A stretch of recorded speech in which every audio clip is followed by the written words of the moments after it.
Chief Secretary Matthew Cheung on Thursday asked for the public's tolerance and understanding over the time taken to clean up damage caused by Super Typhoon Mangkhut, but stopped short of offering an apology. The Legislative Council held a special meeting to discuss the government's strategy before and after the typhoon. Cheung took questions from lawmakers, as did Transport and Housing Chief Frank Chan and other top government officials. Legislators praised the government's preparations for the typhoon last month but slammed its performance in dealing with the aftermath. Chief Secretary Matthew Cheung. Photo, Lego webcast. Super Typhoon Mangkhut was the strongest typhoon to ever hit Hong Kong, and while no casualties were reported, the storm caused widespread property damage and environmental degradation which have taken weeks to fix. While most lawmakers praised the joint departmental precautionary measures on Thursday, both pro-establishment and pro-democracy factions attacked the way the government handled Mangkhut's aftermath. Many criticized the government's decision not to suspend work on September 17, the first working day after the storm passed.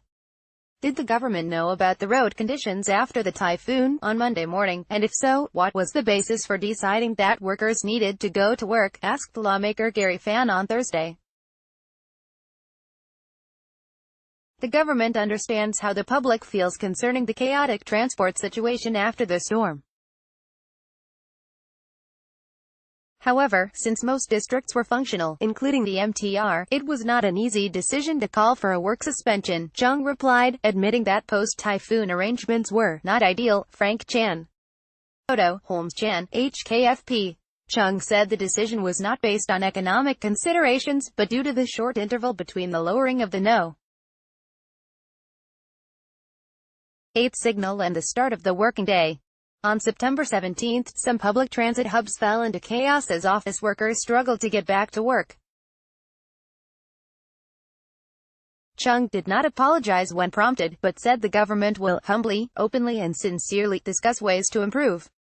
He said the Security Bureau will lead a cross-departmental review later this month.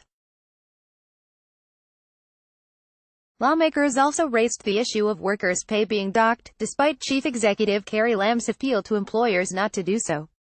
When asked about the hospital authority's decision to reduce the annual leave of employees who did not come in to work the day after the typhoon, Cheung said it should not have happened.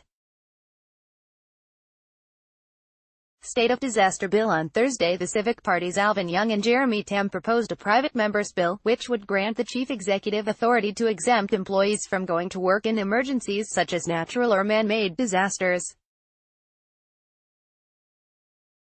From left, Alvin Young and Jeremy Tam. Photo, Civic Party handout. Chief Executive Carrie Lam previously said there was no law in Hong Kong that provided a basis for her to order a work suspension. Under the proposed bill, all employers in public and private sectors, except emergency services, will be governed by provisions with criminal sanctions. The focus of this bill is to empower employees. They don't have to go to work during disasters, and the bill prohibits employers from penalizing them, Young said. The Pro-Establishment Federation of Trade Unions, FTU, also supported a similar bill. According to an online survey conducted by the party, 87% of the 690 respondents agreed that the Labor Department should have the authority to order a work suspension, and 19% reported that their pay, annual leave or bonuses were docked for typhoon-related absences.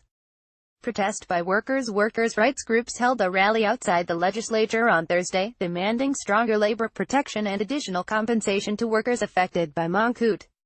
Protesters from HKCTU. Photo, Holmes Chan, HKFP. We know the Labor Department has guidelines for typhoon conditions, but we need laws because so many employers just ignore guidelines, said a representative from the Confederation of Trade Unions. Some protesters complained that some restaurant chains, including McDonald's and KFC, were still open despite the number 10 hurricane signal being hoisted.